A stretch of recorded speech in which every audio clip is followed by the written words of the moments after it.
Kiss 92.5 studios in Toronto, Canada. Ladies and gentlemen, This is Roz and Mocha. it's Roz Mocha. What's going on? Hey guys, this is Bruno Mars. This is Selena Gomez. Chainsmokers. Lady Gaga. Calvin Harris. Celestia Cara. This is Ed Sheeran. You're listening to my boys Roz and Mocha. Roz and Mocha. My boys Roz and Mocha. The Roz and Mocha Show. Between Roz and Mocha, who is your favorite? Mocha. You guys are so funny, man. Congratulations, Lisa! Wow! You just won $1,000. Amazing. Y'all just made my entire morning. Keep it up. You guys are awesome, man. This is the Roz and Mocha Show podcast. Hey, Mocha. Yes, sir. You ready? Uh-huh. Let's do the news! The Roz and Mocha Show podcast. News break. So I've been watching a lot of South Park with my kid, and And she is again how old? 14. Okay. Perfect age for it, by the way. Are you watching only only certain episodes, or are you Go just like saying straight forget through? It? Yeah, straight okay. through. She knows which ones to. It's funny when she's watching it because Catherine will be in the office, and if an episode starts that has like somewhat of a questionable storyline to it or whatever it is, right? She'll just like reach over and grab the remote and just like turn it down because everything has subtitles on Okay, it, right? sure. So she Yeah, knows yeah. when to turn So it she'll down. still watch it. Yeah. Smart kid. Yeah. Kids know. But I had no idea that because in the show, Cartman is obsessed with this Mexican restaurant in Colorado called Casa Bonita. Okay. Right, where he always wants to go to Casa Bonita. And Casa Bonita is this wacky, giant Mexican restaurant that has like cliff divers and mariachi bands and everything is this else. place? Right, it's huge. Okay, like a mall. And it looks like a rainforest cafe almost, but only Mexican. Like everything is so over the top, and that's Cartman's favorite place. But I had no idea that Casa Bonita is actually a real restaurant in Colorado. Is it? It is. Uh-huh. And Trey Parker and Matt Stone, because I guess the restaurant shut down, and they, the creators of South Park, bought it. No, they didn't. Yes, Yo, they that's did, amazing. to renovate it and like reopen it and make a documentary about it. Oh, that's so amazing. here's a little clip of Trey and Matt. Hello! Welcome to Casa Bonita. Anyone's parents divorced? People call Casa Bonita the Mexican restaurant Disneyland. When you grew up in Colorado, you just remember how awesome it was. When I was a kid, there was a dream that one day I could own Casa Bonita. I am going to Casa Bonita. There are cliff divers, caves to explore. It made it feel like a dream. Creators of South Park purchased the iconic Casa Bonita, a fine dining restaurant. Are you guys just playing around? No, we are renovating and opening an amazing restaurant. We've inherited this building that is $4 million for HVAC, new kitchen, that's probably in the 2 range. Have you ever seen Kitchen Nightmares? Is like a possibility that it just never opens. Yeah. I better go start making some new TV shows. Oh no! So it's kind of awesome. But inside, so the scene in South Park where Cartman finally gets to eat at Casa Bonita, he's sitting at a table like up on like a ledge kind of thing, and he has his tacos and everything else in front of him. And inside Casa Bonita now, there is a Cartman at that table, and they built that exact location. Oh, so that's you amazing. can go and get your picture taken with so good. Cartman. But if you look at the pictures, it may be the most like. I know it's a Mexican restaurant. This is going to sound weird. It may be the most American-looking restaurant I've ever seen. Yeah. It is so over the top. Like, first of all, the entire building, outside of the building, is hot pink. Hold on, let me look this up. Yeah, look up Casa Bonita right now, Colorado. Oh my god! Yo, this place ain't real, bruh. Look at this giant. Yo, this place looks awesome. I saw somebody posted on social the other day. They were talking about the old spaghetti factory in Toronto. Yeah. And they were like, I know it's in Toronto, but this may be the most Midwest place I've ever been to. Oh wow! Right? Shout out to Spaghetti Factory. Shout out to Spaghetti Factory. The Roz and Mocha Show podcast. The CIA says that the suspects in the foiled plot to attack to the Taylor Swift concert in Vienna, Austria, were planning on killing a huge number of people in the tens of thousands. The intelligence provided by the agency to the Austrian authorities allowed them to disrupt the plot and save as many people as they had planned to kill for ISIS. On August 7th, if you remember, the day before the concert, they canceled it. And then later that day, Austrian authorities arrested 2 suspects, and a third was arrested 2 days later. And I think a lot of the plan was to target the people who were tailgating. the people outside of the venue. Yeah. Easier access, I guess. Yeah, that was going to be a big part. The Roz and Mocha Show podcast. Johnny Gaudreau, a.k.a. Johnny Hockey, former Calgary Flame, current Columbus Blue Jacket, dead. What the hell? Yeah. Hold on. What? So there was rumors all night, and I saw it like early this morning where really like sketchy people on Twitter were talking about this, and then the Columbus Blue Jackets literally minutes ago just sent out a press release that says the Columbus Blue Jackets are shocked and devastated by the unimaginable tragedy. Johnny was not only a great hockey player, but a more significantly a loving husband, father and son, brother and friend. And they go on to say really wonderful things about him. But yeah, Johnny Gaudreau, 31, and the reports, and nothing has been confirmed, but it was some sort of car accident thing. I don't know all the details, but that's what was being reported early in the morning. So I think they're also saying his brother passed away too. Yeah, that's one of the things that hasn't been confirmed right now. That I haven't. New Jersey State and his Police, brother, and his brother killed by a vehicle while riding bikes in their town. Yeah, so it was Johnny. It was Johnny and his brother that passed away. And he got two Matthew. young kids. Oh my God, that's so terrible. sad, dude. The Roz and Mocha Show podcast. A orangutan briefly escaped from its enclosure at the Toronto Zoo yesterday. Oh yeah. I don't know how that happens, but I guess they called the cops and had the cops waiting in the parking lot in case they couldn't get the orangutan back into his home. And then What they are the cops gonna do? I don't. Well, I mean, like, I don't know. They're dangerous though, right? Like, aren't they orangutans? Like stop? Like, well, no, but like just in case, like people are. Oh, I guess, yeah, people. Yeah, right? Like, sorry, I'm just like protect the orangutan at all costs. No, you protect the people, right? Also, you protect the orangutan, of course, but you protect the people. So, zoo officials are appealing to anyone who was at the habitat yesterday to come forward if they have any video footage of how the orangutan got out, because they don't know. The orangutan was outside of his enclosure, and then they found him, and then they put him back in. But as it is right now, they don't know how he got out. Bro, watch the first Planet of the Apes with what's his name? Oh, not Mark Wahlberg. What's the other one that they did? Yeah. What's this guy? I don't know. That guy with the face and the hair. Yeah, that guy. Anyway. Right? The Roz and Mocha Show podcast. Yeah, tickets for tonight's rematch, Caitlin Clark and Angel Reese, are crazy. Indiana versus Chicago. So according to Game Time, which is an app that helps fans find last-minute tickets, the average ticket price for that game is $1,045. If you want a premium seat, that's $2,013. Nosebleed seats, like the worst seats in the house, are $124. I'll give you an example. There's 3 other games all happening tonight in the WNBA. Those same seats are $15. Oh, wow. Right? Well, did you see 2-3 nights ago, Caitlin Clark, did she like break another record for sinking threes? Did you see that press conference where Caitlin Clark was answering questions with a teammate, and then Caitlin Clark busted up because her teammate said that she was just trying to get her hands on as many balls as she could? Here, play it. The audio quality is terrible. Yeah. But so you don't hear Caitlin Clark because she literally has her face in her hands. Get my hands on as many balls as I could, and take advantage of that. Take advantage of it. Yeah. We done.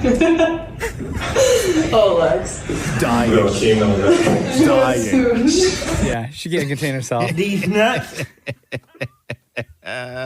The Roz and Mocha Show podcast. Quickly before we go, explain to me. So I never watched Jersey Shore. I know you were a huge Jersey Shore fan. Yeah, buddy. And I guess in 2010, there was an arrest that happened on Jersey Shore where Snooki was arrested, right? Which time? But like the one on the first one on the beach. The famous one is on the beach. Okay, so what happened in that situation? She was just being like a menace? Just drink. It was like a day of day drinking at the bar that was like right there at the beach. And the cops showed up because she was a little, like her and her friends, belligerent. Yeah. And then she runs out onto the beach because the cops were like, okay, we got to talk to you. And she's like, yeah. And she runs out on the beach. And they eventually catch her and they put her in cuffs and she's like crying and stuff. So 14, 15 years later, Snooki is calling BS on the whole thing. What? Get the off. Get off. Wait, where is she going? I watched the video back, and one of the producers said, just arrest her. Oh. And they arrested me. Little secret, though, those cops weren't on shift for the town. They were on shift for the production to make sure that they're protecting us from, like, crazy people. Oh. So they weren't even... I don't even think it's legal for them to arrest me. They weren't working for the town. I'm not mad at it now because it's like such an iconic scene. It was amazing. But I'm like, bitch, why'd you tell them to arrest me? Like, I've never been arrested before. They did it for good TV, huh? They knew I was going to cause a crazy scene, so they just wanted it to stop. So they arrested me. I never got arrested before. I never got, like, in trouble with the law. Yeah. Like, I was a good person. Yeah. I'm a good person. Right? They were like, they were, that was paid off duty. That was I wish I didn't know that. And they were like, just go arrest her. Yeah. And they're like, no, okay, why cool. spoil the secret, Snooki? Yeah. Why, after all this time? The Roz and Mocha Show podcast. Brad Pitt and George Clooney at the Venice Film Festival for their new movie, Wolves. I guess it's about two fixers, I guess they call them, who prefer to work alone, but they got to work together when they're hired to do the same job. Classic. They haven't worked together since Burn After Reading back in 2008. Did you ever see that movie, the Coen Brothers movie, Burn After Reading? It's awesome. Is it? It's so funny. It's so good. So that was that. 4-minute standing ovation for Wolves at Venice. Wow. The standing ovation time always matters. Angelina Jolie's movie, Maria, that debuted last week at the Venice Film Festival, If It Matters to Anyone, received an 8-minute standing ovation. It's too long. I ain't clapping for nothing for 8 minutes. Brad 8 Pitt, minutes? Brad Pitt and George Clooney hugged during their ovation. I know, and they danced apparently at the after party. Not together, but like together, you know? They were dancing and stuff. Interesting. George Clooney. Dating rumors? No. George Clooney during his press conference for Wolf. So Clooney wrote this huge op-ed in the New York Times right before Joe Biden dropped out of the election. And he was one of the first sort of big voices to make that turn where he was like, we need somebody new. You gotta drop out. And they asked him about that at his press conference in Venice. Really want to know what you think was the impact of the op-ed you wrote for the New York Times asking President Biden to step down, which he eventually did. You know, I've actually never had to answer that question, so I suppose I'll do it here. The person who should be applauded is the president who did the most selfless thing that anybody's done since George Washington, and that's true. And so all the machinations that got us there, that's all. None of that's going to be remembered, and it shouldn't be. What should be remembered is the selfless act of someone who, you know, it's very hard to let go of power. You know, we know that. We've seen it, you know, all around the world. And for someone to say, I think there's a better way forward, that's all the credit goes to him. And that's really the truth. And all the rest of it will be long gone and forgotten. And so I'm just very proud of where we are in the state of the world right now, which I think many people are surprised by. And I think we're all very excited for the future. And so that's, you know, I think that's all I'll say on that. I think that's the smartest way. He's sort of making it seem like he didn't do a big thing or he's just a guy, whatever. But the reason it was so significant is that Clooney is a massive donor and fundraiser for the Democratic Party. Oh. And if you remember, there was where it all went to hell, like really went to hell, it wasn't after the debate. It was during the George Clooney fundraiser in New York, where Obama had to sort of grab Biden by the arm and lead him off the stage. I remember that was the night. And that night, George Clooney raised $14 million. Wow.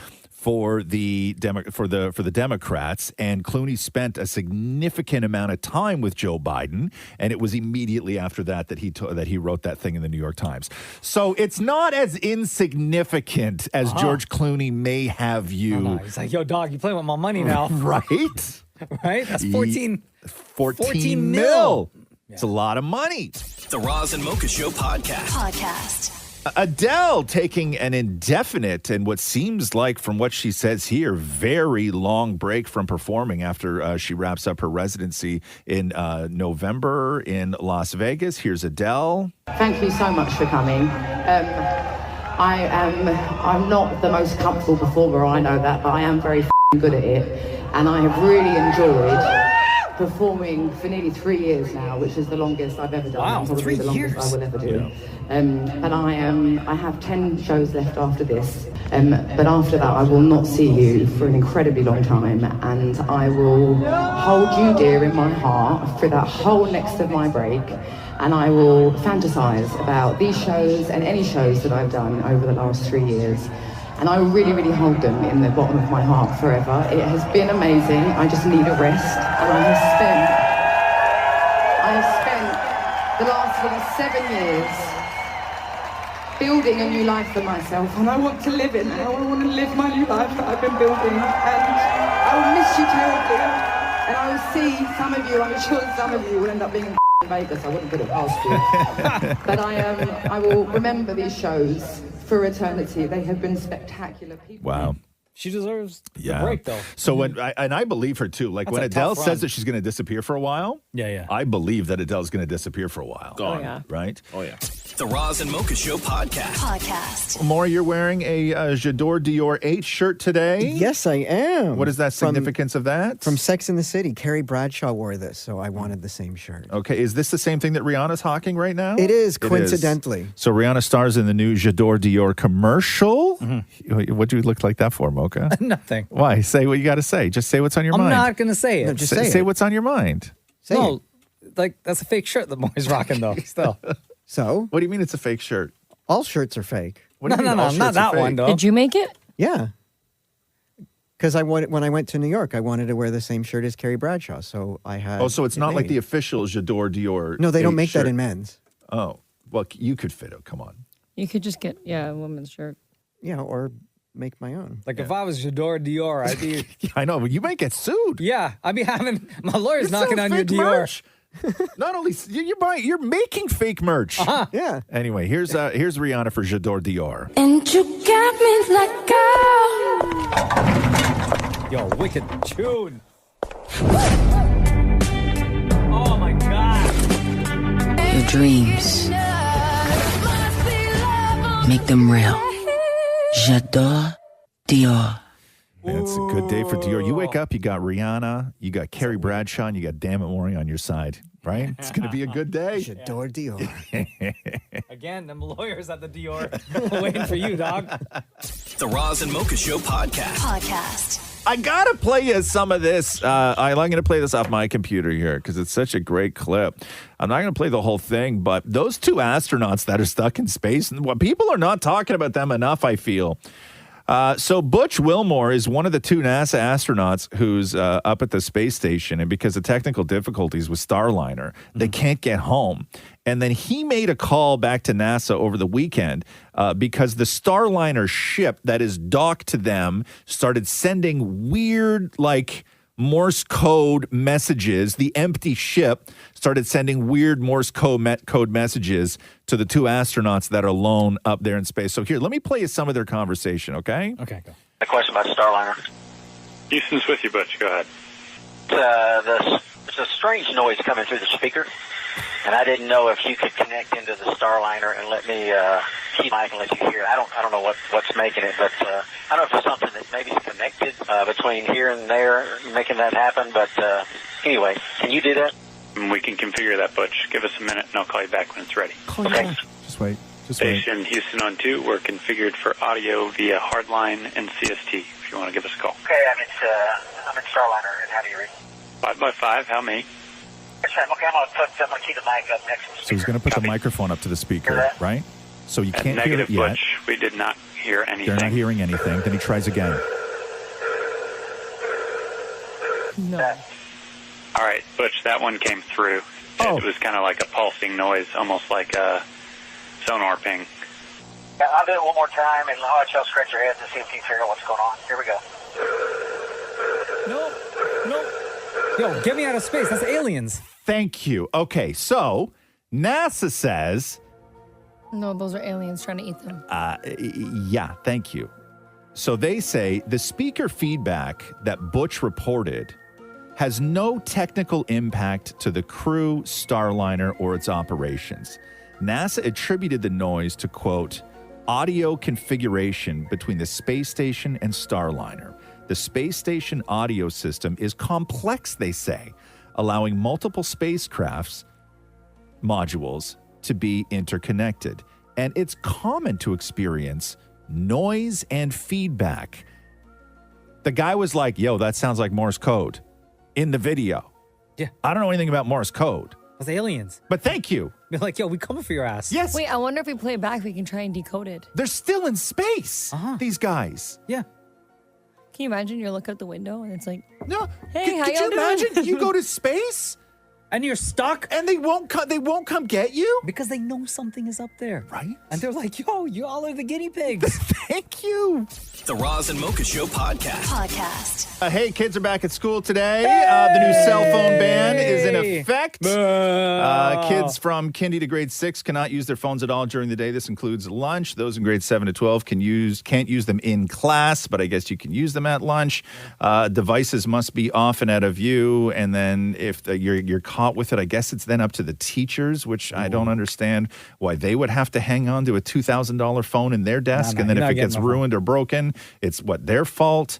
Anyway, so that's all in effect today. Hey, if you kids who are wily, if you want to call up anonymously tomorrow and talk about how you got around the ban, feel free. We'd love to talk to you. Not encouraging it, but just want to figure out how you You'll went have your into phone in your day hand one. anyway at 925-555. Dammit Maury out talking to kids right before back to school to find out how they were feeling. Olivia, are you excited about back to school? No, it's the worst. I demand that you're able to choose what friends class you're in. If you had to give yourself a nickname for everyone in school to call you, what would your nickname be? Probably Chunky. Why is that? I don't know, I just like the nickname. Sounds kind of funny. Hey, Chunky, come here. What's up, Chunky? Describe how you think your teachers live. Maybe in like a forest deep somewhere. Probably like in a dark house. Damn. They have like peanut butter with bologna. Just like every day. Are you good in school? Yeah. You do all your homework? Yeah. You get it, like good grades? I do good. If you had to give yourself a nickname that everyone in school had to call you, what would your nickname be? Fruit Loop Boy. Why is that? Because I like cereal. How would it sound if everyone in school was calling you? Yo, what's good, Fruit Loops? Hey, Fruit Loops. What you doing, Fruit Loops? We love you, Fruit Loops. The Roz and Mocha Show podcast.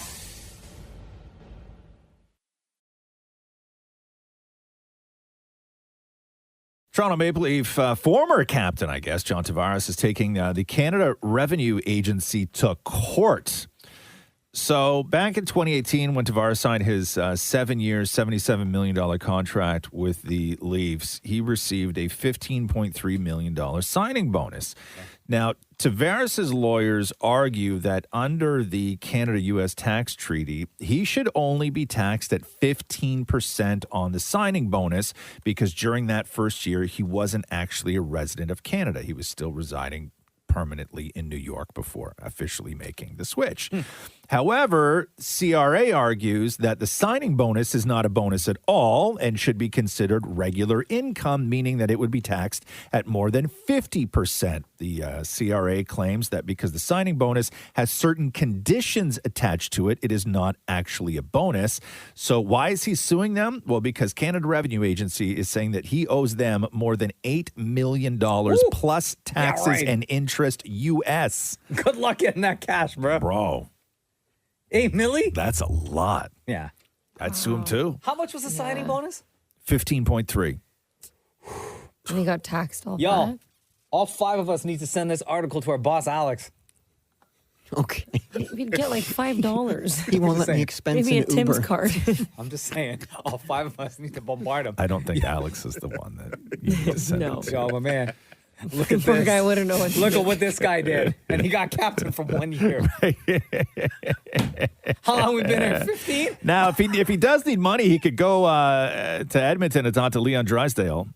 or Draisaitl. Why? Did I say this guy's name? I think it's Draisaitl. Yeah, that's what it is. Why? What did he say? Well, he just signed I think it's 8-year, $112 million contract, $14 million a year, which is the highest contract in NHL history. 14 mil a year. Real quick. 81 games last season, 41 goals, 65 assists, and 106 points. He got 10 goals and 21 assists through 25 games in the playoffs. So Draisaitl. Now all he's got to do is wait around to find out if McDavid's going to re-sign. Yo, all I'm Wouldn't saying. that be a pisser if he didn't, though? Oh, my God. If he doesn't sign? Yeah, if McDavid decides to dip. Where would he go? He was not going anywhere. Whoa. Anyone will take him. Yeah, but he's not going anywhere. Okay, back to what I'm trying to do, though. Yes. All I'm saying is we do a lot of shows. We do. You know what I'm saying? Yeah. Make this company a lot of money. We do. Like years on years of money. Yes. I hope you have success. Yo, we'll have it all of us, like all for one for all. Like we're all a team here, Maria. I'm trying my best to include everybody. I'm just trying not to get fired. Continuing on in the world of sports. Hold on. I don't know if you saw. I don't know if you saw this. Okay, go. We're Sportsnet now. Charlie McAvoy, who is a defenseman for the Boston Bruins, talking about the new acquisitions like Nikita Zabarov they got and his possible new defensive pairing. In an interview, he admitted to the fact that he is now the smallest D on the team. I'm the smallest D on the team now. I wasn't going to say it. Yeah, no, I knew it right away. Someone said it to me, and I'm like, I don't think you're wrong. Oh. I'm the smallest D on the team now. Oh, no. Charlie. Took the words right out of Shum's mouth. No, he didn't. Charlie. No, not out of Chef's mouth. Charlie, you got to think of a new way to say that. You got to rephrase that I'm differently. the smallest D on the team now. Yeah, I'll put in reverse there. Glad Mocha didn't say it was me. Right? You gotta think of another way to say that. I know you call each other D, right? Oh, like you the know what? D-core, my D partner, right? My I'm main the smallest D on the team now. my main Don't D-man. Google that. Right? I was trying to find the article. Don't Google that. That was a bad idea. Oops. And quickly before we go, the NFL released a brand new promo for this upcoming season that starts tomorrow officially. Making the catch is the Montez first touchdown. Right there. And in the promo, which is 28 seconds long, there are 5 shots of Taylor Swift in the promo. It's a recap of last season, basically. Got it. The only other celebrity that appears in the promo is one quick shot of Dolly Parton. Queen. Yeah, and that's it. And they don't show Mahomes until like the very, very end when he's hoisting the Lombardi. I mean, he is hoisting the Lombardi, so like whatever. Still. So 5 appearances in 28 seconds. There's more Taylor Swift in that NFL promo than any single player in the NFL. The Roz and Mocha Show podcast. A couple new tangs from Joker 2 dropped. They dropped a new teaser the other day, I guess, maybe yesterday or the day before. Here's that. You were sick. Delusional. He's a monster.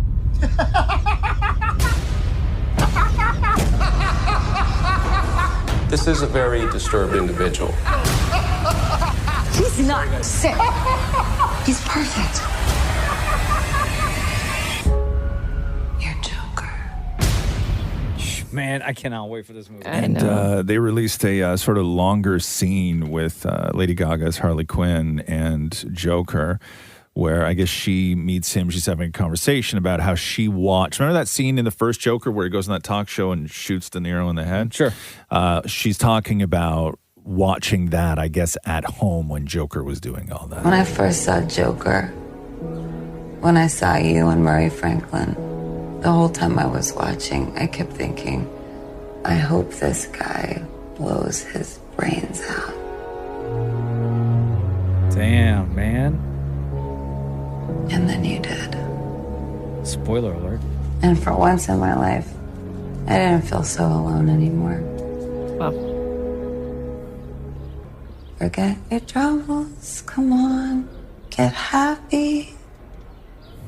Better chase all your cares away.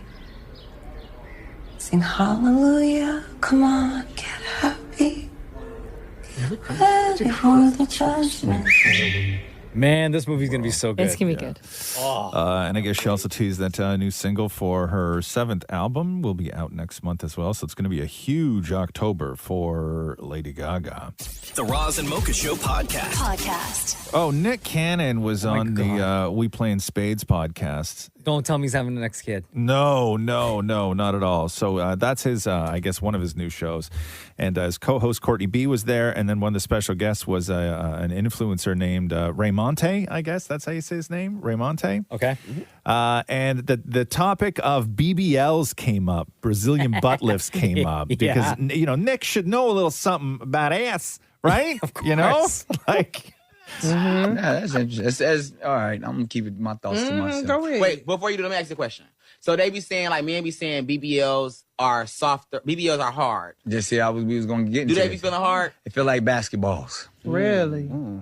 I much rather natural. Really? Yeah, Men say that in like Because- and then they be following never exactly. be They follow them bitches everywhere with them Nah, big but old because- basketball booties. But it is what it is. I appreciate your creativity. Okay, you say you like natural. Do you like natural shaped women, or do you like naturally shaped women that look like they have BBLs? Because that's really what it is. So you like a BBL body that's natural. You don't really like. But you ain't even gotta have a crazy. I like. You proportion just like a athletic. natural BBL looking body. Yeah, I'll go with that. So y'all don't really like natural body. Y'all only like the ones that shape nice and they mimic the BBL body. That's a fact, because them real bodies they don't appreciate. Y'all don't appreciate. We appreciate Courtney. Oh, please. Oh, my Trying to trap the man.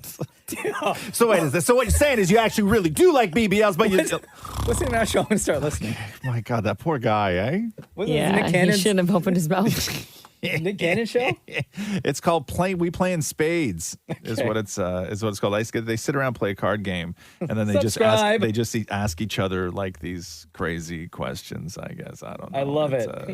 The Roz and Mocha Show podcast. Hey, I was Matt Smith, who was on Game of Thrones, maybe. He was one of the guys. Talking about trigger warnings before shows and the sort of warnings, especially Netflix. Netflix is all over the trigger warnings and even the warnings that show up on the top of the screen.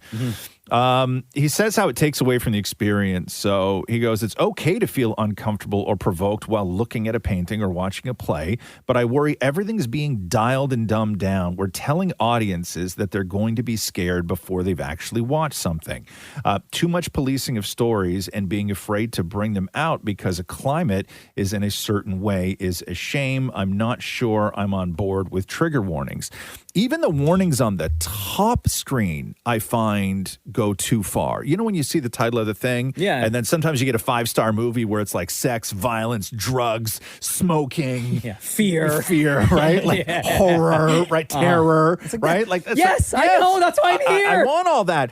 But sometimes in there, like I watched that show finally, Mindhunter. Did you ever watch this show? Oh my God, it's such a good show. I watched season one. Season one was great. Two seasons. And then I thought it was a new show.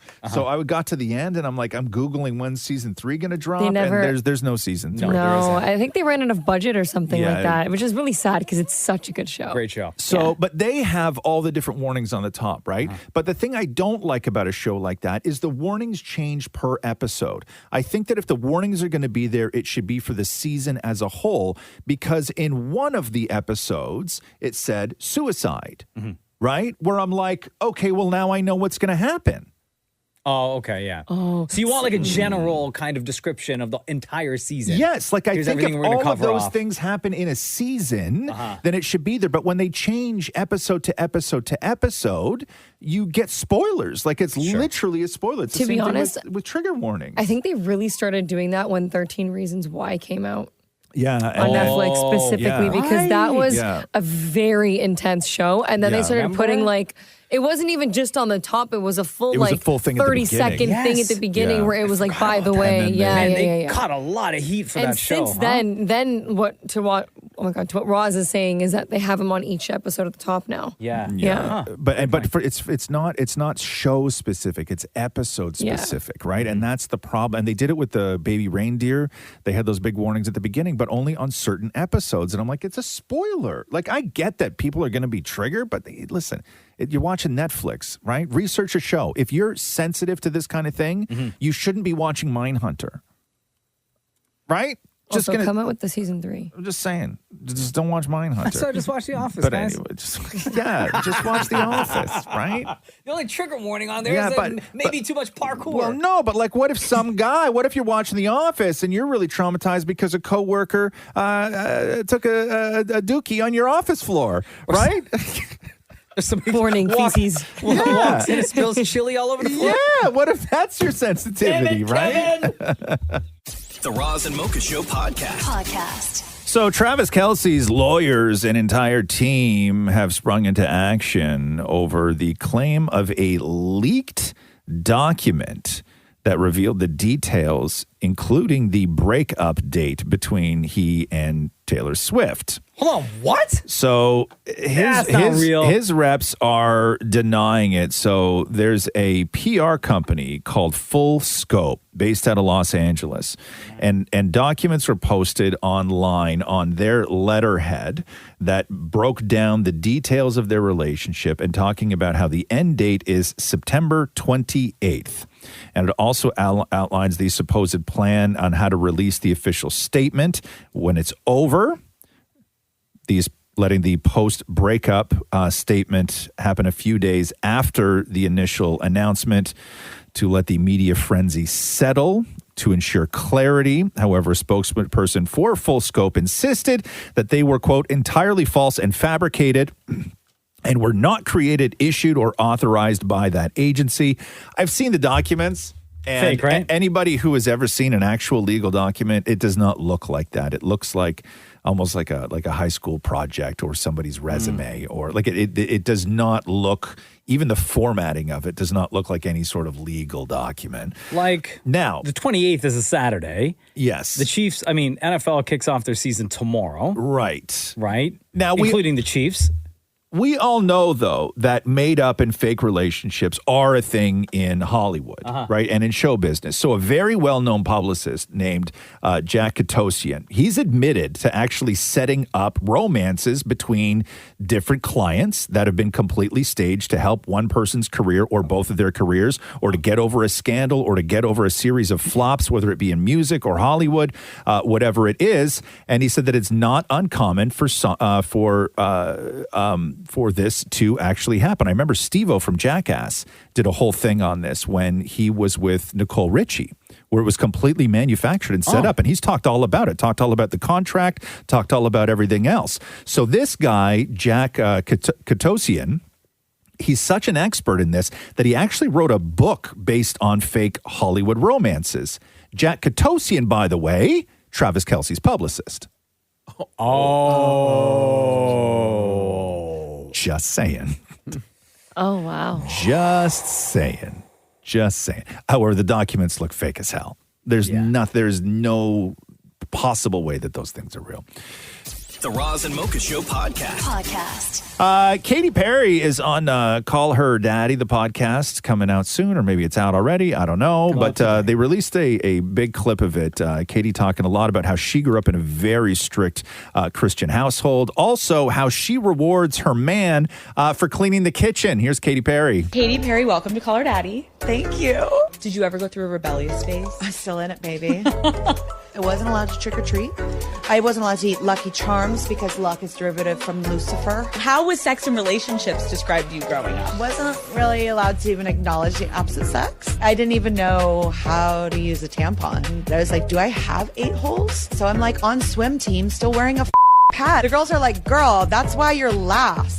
You have a flotation device. Did you have a type? Do you have a type? I'm no longer attracted to narcissists. What are some red flags that you now know? I would never put up with that now. Anyone that is constantly changing the goalpost or pulling the rug out from you emotionally, not it. Anyone that says that they know you better than you know yourself, someone that won't just help. It's like, if I come downstairs and the kitchen is clean and you've done it all and you've done all the dishes and you've closed all the pantry doors, you better be ready to get your Yo! I mean, like, literally, that is my love language. I don't need a red Ferrari.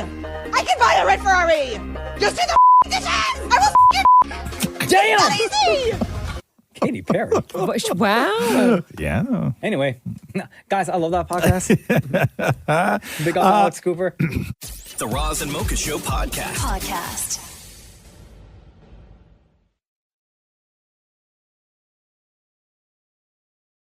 Apparently, there is a new crew sock versus ankle sock debate. So remember how Gen Zs were talking about how it was only old people like millennials who wear the short socks? So the new debate now is whether you make big purchases on your phone or if you have to do big purchases on a laptop. Like airline tickets. Laptop. If I can pay for anything and everything on my phone, Yeah. I'm doing it on my phone. So that's the new thing is that Gen Zers are calling old people old, like millennials old, because they won't buy big ticket items on a phone. That's laptop business, right? Things like airfare, holiday vacations, big purchases, concert tickets, that kind of thing. That's all laptop business. That's not business you do on your phone. No, I last think time it depends. Yeah, like the last time I bought concert tickets, even like Jay's tickets, I did all that on my phone. I think I booked a trip to Vegas once. Really? All on my phone. You I'll know, buy concert tickets on the phone, but I bought train tickets on the computer, like the laptop. you know, I've never bought anything on my phone. What? What do you mean? No. Like I've tapped with my phone before. Like I have Apple Pay. Sure. I've done that. But I've never gone to a website, put something in a cart and said check out on my Not phone. even Amazon? Nope. No, especially What? not Amazon. Well, I'm not Amazon even, is like phone only though. I'm not even signed into Amazon on my phone. What? I don't even have the app on my I phone. have ever ordered I don't have the anything app. on Amazon off of my laptop or my iPad.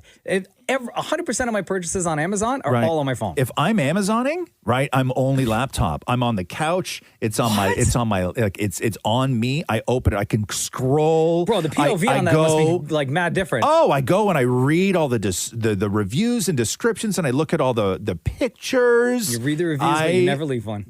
No, I know. I never leave one. Yeah. That's okay, I'm the right. same way. Yeah, the wooden spoon was awesome. Right? Like, what do I need to do? Made out of wood. Right? Yeah. Does But what it says. I've never purchased anything on my phone. Amazon, I'm on it all the time on the app. Really? Yeah. On the app? It's full right now. I don't have Hold on the a app. second. So let's go to Maria real quick. What was the last thing you used your laptop for, like in terms of purchases? Have you ever? Yeah. Like for me, it's a non-negotiable. I have to book plane tickets on my laptop. Okay. Wow. But everything else I can do on my phone. It's easier. I have booked a flight on my phone before, but I don't like it. I feel like I'm doing something wrong. You need all the information. I in need front of you. everything in large print at that point, and especially if it's a flight. Like I need to make sure I have everything right. Make sure you're not getting scammed. Yeah, or like putting in the wrong date because that would happen. Somebody in this article said that they were lying on the couch and bought tickets to Coachella with their Wii controller. Amazing. No way! Wow. Amazing. I love it. I love it. That's some Gen Z activity right Yo, there. I love That's it. Gen Z activity. Well, like on Xbox, you can order like Pizza Hut in the No, States. don't That go. would Don't. be fun. Oh my god, online shopping on the Wii? Don't do that. Oh, Okay, let I me go would around. have What's the so biggest? much Let me go around. fun. What's the biggest thing you've purchased on your phone, Mocha? Probably plane tickets. Plane tickets. Damn it, Maury, on your phone. On my phone? Yeah, A book? a book. Okay. Shemmy. Yeah, like a vacation. On your phone? Full on vacation. Yeah, On your totally. phone? Full on vacation. Oh my God, you're Hotels.com, mental. guys. You're mental. So easy. See, I can book hotels on my phone. I can't Oh, book you're flights mental.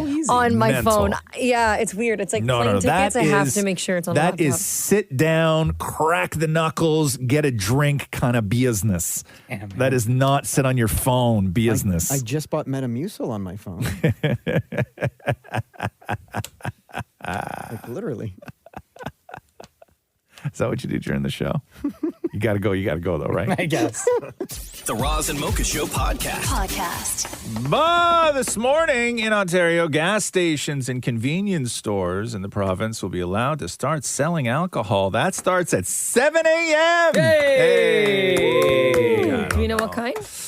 Yeah, I think so. Beer, like ciders, seltzers, wine. So they have to have 20% of their shelf space for beer and cider devoted to local brands, and then 40% for Ontario wines. And only certain hours. Yes, 7 a.m. till 11 p.m.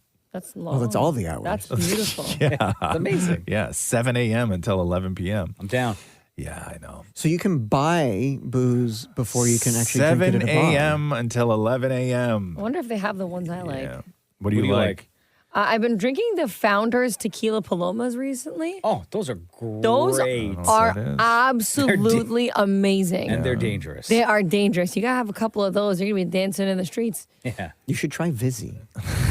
Yeah. Those are nice, but I don't drink vodka. Oh, they go great with a barbecue. I've never had a... The high noons are also really good. They go great one at a time, right, Paul? Yes, they go great one at a time. The Roz and Mocha Show podcast. The first reviews for Joker 2 are in. And? Because the embargo has lifted. Do you want me to read you some of the initial reaction? Do you want to hear it? Do you not want to hear it? I really don't, because I'm looking forward to this movie so much. Okay, so mixed. But I will say this. Okay, I think a lot of people forget because Joker the first one went on to be nominated for a bunch of awards. Joaquin Phoenix won, all this other stuff. It's hailed by a lot of people as being just like a visionary, genius piece of work. Cinema. Let's not forget that the first Joker, according to critics on Rotten Tomatoes, was only sitting at 69%. Okay. So it was mixed as well. Okay. Okay? Because critics, man, some of them are so, tough. Hollywood Reporter says, for a movie running 2.25 hours, Joker 2 feels narratively a little thin and dull at times. Really? The Wrap calls it the most interesting film about Arthur Fleck, the Joker. It's genuinely a little daring, genuinely a little challenging, and genuinely a little genuine. So you like it? Okay, so IGN gave it 5 out of 10. They say despite the best efforts of Joaquin Phoenix and Lady Gaga and an opening hour set in Arkham Asylum, Joker 2 wastes its potential as a movie musical, a courtroom drama, and a sequel that has anything meaningful to say or add to the first Joker. The Independent called it ingenious and a deeply unsettling film. So that's the kind of stuff that I want to know, right? Okay. It did get an 11-minute standing ovation in Venice. Joaquin Phoenix walked out of the auditorium before the ovation started because that's what Joaquin Phoenix does. Ain't nobody got time for this. Here's a little bit of Lady Gaga talking about working with Joaquin Phoenix. This is such an interesting story, the way that Todd tells this story. I think if you're imagining what this movie is like, and then you go see it, you'll realize that you couldn't have possibly thought of it on your own. And in order to make that happen, we had to find it every day. And what was the truth? What was the honest moment in each scene? And how did it tell a story that, quite frankly, I think we really want all of you to decide for yourselves when you see the film what it means to you, instead of deciding it for you. And Joaquin Phoenix, as we know, for the first Joker, he lost 52 pounds because he was like skin and bone in that movie. And he did it again for this one. And then so he's doing the press conference talking about losing weight. And he's just very matter of fact about everything in show business in the process of making movies.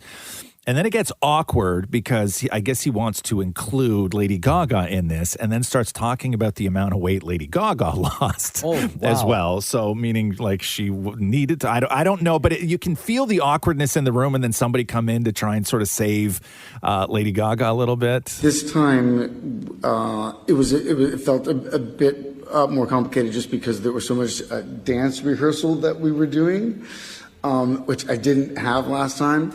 And so it felt a bit more difficult, but no, it is safe. But you're right. I'm now 49. I probably shouldn't do this again. It's probably it for me. Yeah, and Stephanie also lost a lot of weight. Oh, bro. I did. Yeah, I did. I remember we were first. I met you, and then we did some rehearsals, and then you went away for like a month, and then you came back, and you lost a lot of weight. It was really impressive and seemed very difficult. I think he was trying to have a good, you did a good job to you too type of thing, but like he was stuttering. But what that says is like that she had a lot of weight to lose. You know what I mean? Like it's a very difficult thing to try and have that conversation. She just left the convoy. Just no, but I don't think he was trying to imply that she had a lot of weight to lose. But still. But hence the awkwardness because everybody tries to figure out what they were saying. Still. little. It's a little up for interpretation, I guess. Yeah, but he's so matter of fact. Joaquin He Phoenix. is. Talking to him is very difficult. Have you done man. interviews with him before? Yeah, a couple of them. And he only the It's crazy like no fun, right? Well, It's no, just like, no, it's very difficult with Joaquin Phoenix because Joaquin Phoenix only talks about the movie making process, like in detail. So he doesn't talk about anything as far as what's going on in your life, like nothing. It is only the process of making the movie. And Joaquin Phoenix, as far as I know, has never seen a movie that he's been in. So it's difficult to talk to somebody about a movie from only their point of view on set. Right? Somebody needs to ask him, is it true that you've never seen one of He's your own said that movies? he's never seen his own Maybe movies. he's one of told those, me that he's never seen his own movies. he's an introvert, right? He's got to be. Yeah, I mean, sure. I mean, a lot of people are, but it's really difficult. I remember Crispin Glover. Remember Crispin Glover? Back to the Future. What's his George name? McFly. George McFly. I interviewed George McFly years ago, and the weird thing with him when he shoots a movie, he only reads his part of the script. How does he know when to come in? So when he's like he knows his cues, he knows the lines before his and the lines after and everything else. Yeah. But when he gets a script, he only reads his part. So he doesn't even have a handle on what the movie is or what anybody's doing in it. That's so selfish. Right? How do you work like that? Exactly. What a Exactly. weirdo. The Roz and Mocha Show podcast. Although Jennifer Lopez and Ben Affleck are no longer together, Ben did buy another house back in July that he paid $20.5 million for, but he's currently renting a place in Brentwood, California. Oh, must be nice. $100,000 a month rental. Mm-hmm. Jennifer Lopez toured a $25 million home yesterday as the couple still tries to sell their $68 million marital home. Bruh. By the way, $68 million, when you look at that price tag, $68 million, right? So if you were going to buy that in dollars that we can all sort of understand with down payment and interest rates and everything else, okay? Okay. So if you were to buy the J-Lo Ben Affleck house, okay, first of all, if you wanted to put 20% down on it, okay, that's $13.7 million as a down payment. No. Okay? I'm walking away from the deal. Amortized over 25 years at 5% interest rate, let's just say. Sure. Okay, your monthly mortgage payments on the Affleck J-Lo marital home, monthly mortgage payments, not including the gas, the lights, the insurance, taxes, landscaping, your groceries, okay, your cable, Wi-Fi, internet, yeah, not including Wi-Fi, all the things.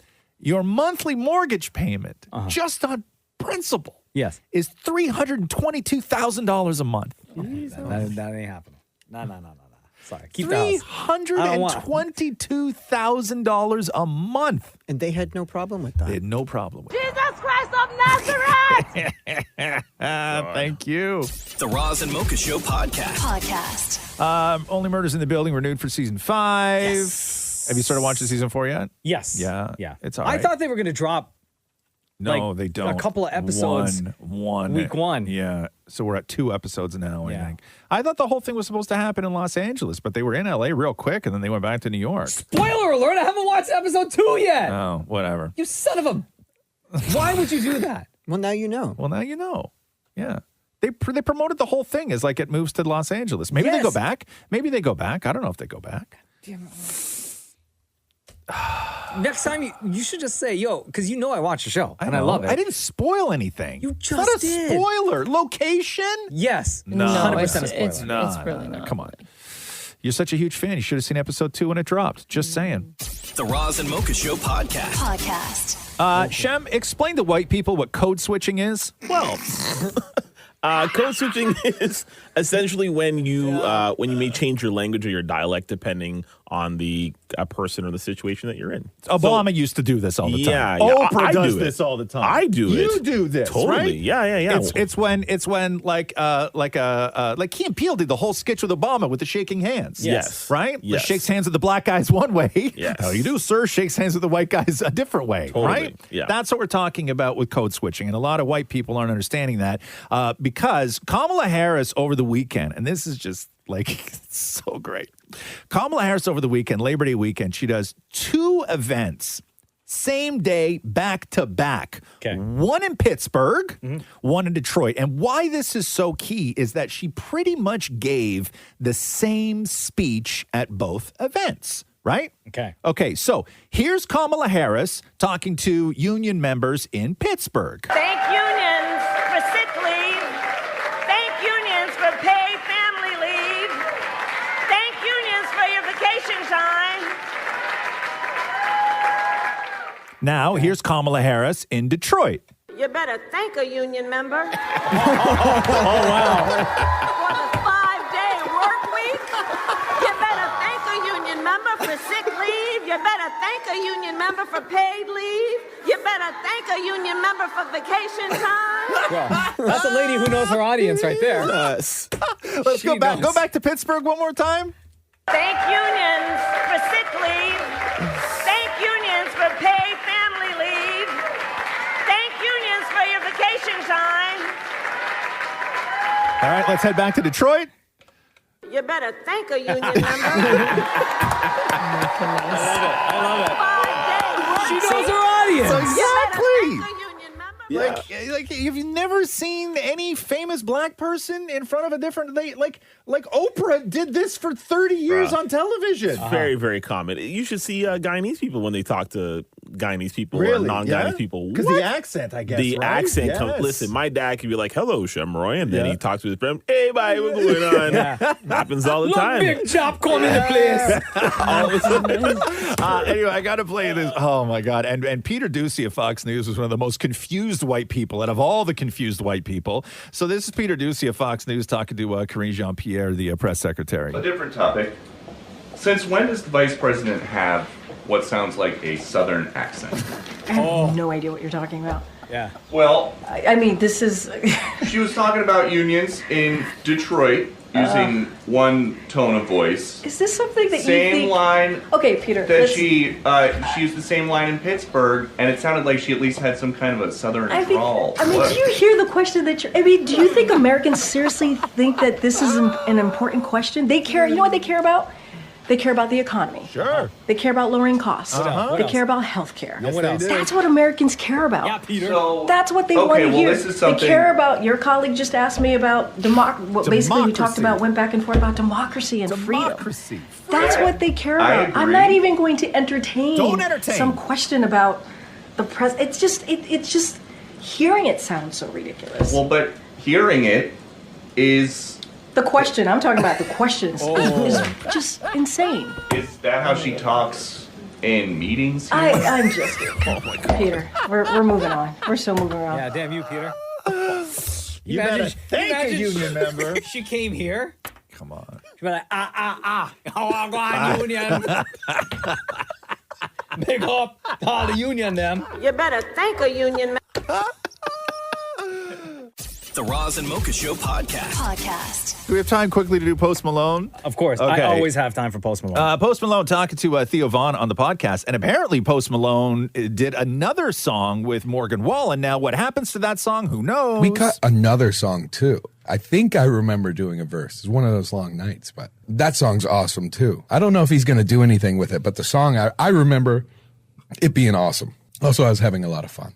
Amazing. Exciting. Also, you better thank a union member. Thanks for listening to the Roz and Mocha Show podcast. Catch the guys live Weekday mornings from 6 to 10. on Kiss 92.5 Kiss925.com. or download the Kiss 92.5 app.